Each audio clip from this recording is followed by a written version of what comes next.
Hi ഞാനിപ്പോൾ guys. വയനാട്ടിൽ നിന്നും കർണാടക ബോർഡറിലുള്ള ബാവലി മസ്ജിദിലേക്ക് പോകുന്നത് ഫോറസ്റ്റ് വഴിയാണ്. വന്യമൃഗങ്ങൾ ഒരുപാടുണ്ട്.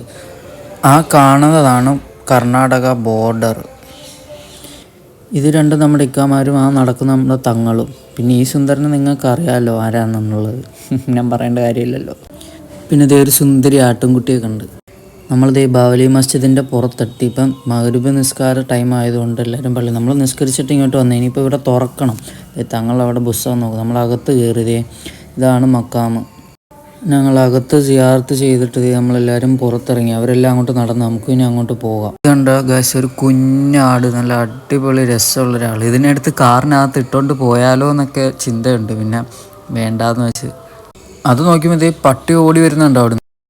ഗൈസ്, ഫുള്ള് നിഗൂഢമായിട്ടുള്ളൊരു ലോറി കിടക്കുന്നുണ്ടോ. കാടിനുള്ളിലായി കിടക്കുന്നത്. നമ്മുടെ ഇക്ക പറഞ്ഞത് പുഷ്പയുടെ ലോറിയാന്ന് പറഞ്ഞത്.